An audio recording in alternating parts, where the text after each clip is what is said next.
Potentially hundreds of Ukrainian troops from 4 brigades are holding a vulnerable salient south of Pokrovsk, a Ukrainian stronghold that sits astride critical supply lines in Donetsk Oblast in eastern Ukraine. For days, some experts have been advising the Ukrainians in the salient 30 square miles, stretching between the village of Ukrainsk and the Vovcha River to the east, to retreat in order to avoid getting surrounded, cut off and destroyed by a Russian force with a fourfold advantage in troops and equipment. But the Ukrainians in the salient aren't quite ready to quit. On Wednesday, they fought and won a brutal skirmish at a key road and rail intersection between the salient and the main Ukrainian sector to the north.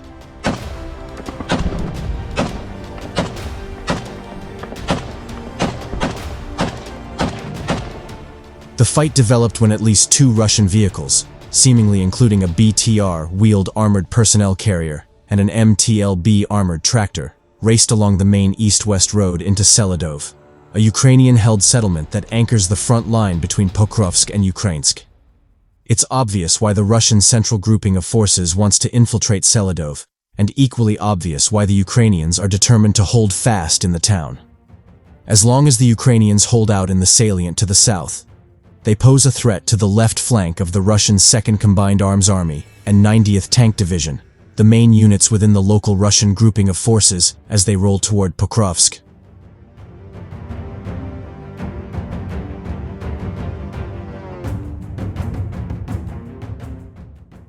Over the past week, the command of the center grouping, especially the 2nd Army and 90th Tank Division, have shifted their main focus from directly targeting Pokrovsk to pushing towards Selidov and the surrounding areas to the east and southeast, the Ukrainian Center for Defense Strategies reported on Sunday. If they succeed, it will allow them to advance further on Pokrovsk and secure the left flank of the forces moving in from the south. The Ukrainians are trying to ensure the Russians don't succeed and are apparently fighting to preserve the salient south of Pokrovsk in order to maintain the threat to the Russians' left flank. As those Russian vehicles rolled into the eastern edge of Selidov on Wednesday, a Ukrainian drone spotted them, and a Ukrainian tank, likely a T-64 from the recently deployed Karadog Brigade of the Ukrainian National Guard, moved to intercept from the west.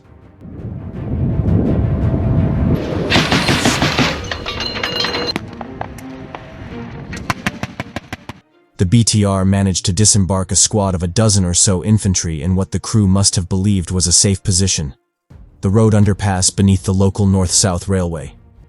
But the infantry were still huddled next to the BTR when the Ukrainian tank hit the vehicle with a 125mm cannon round, damaging the BTR and apparently wounding or killing some of the infantry. The damaged BTR soon had company, what may have been an MTLB.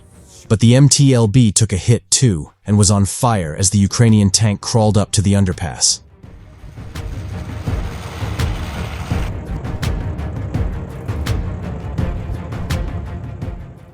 The Ukrainians clearly aren't willing to lose the roads and rails connecting Pokrovsk to Selidov to Ukrainsk and to the adjacent salient, not as long as they're still actively fighting for Pokrovsk and not just planning their retreat.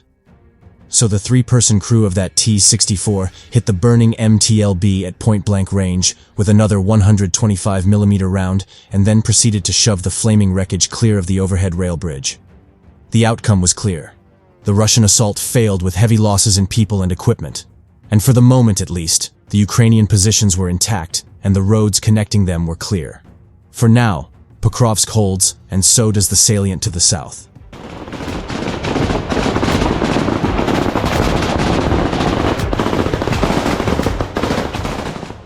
Russian troops have advanced in recent days in some other directions in Donetsk Oblast, according to the crowdsourced monitoring website Deep State. According to Sersky, Russia is concentrating its most well-trained units in the Pokrovsk area. But the scale of shelling and the intensity of Moscow's offensive have decreased. We've taken away their ability to maneuver and to deploy their reinforcements from other direction, and this weakening has definitely been felt in other areas, the general said. Russia has pulled over 60,000 troops to Kursk Oblast to face Ukraine's ongoing incursion as of early September, President Volodymyr Zelensky said in an interview with NBC News published on September 3.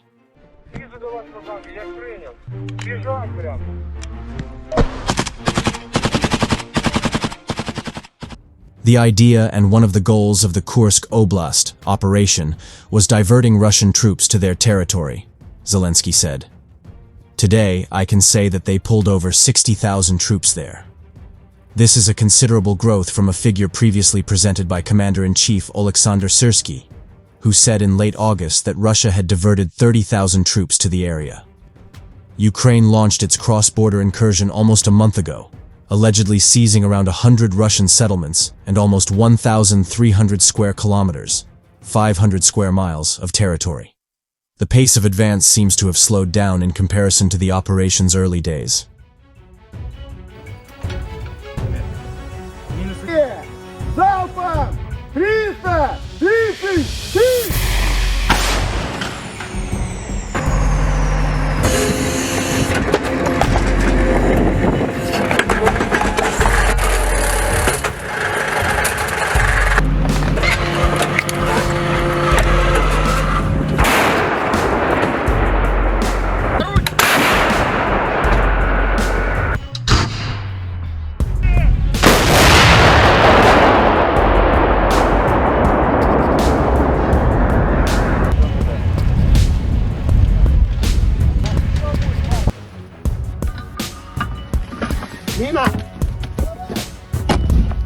At some points on the southern front, Russian and Ukrainian soldiers are just...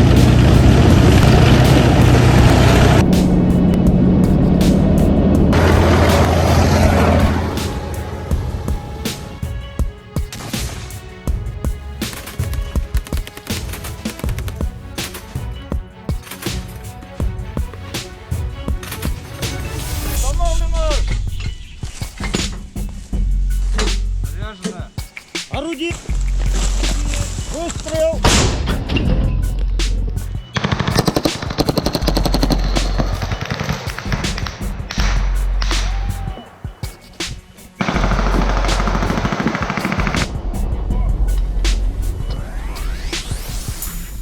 Выстрел!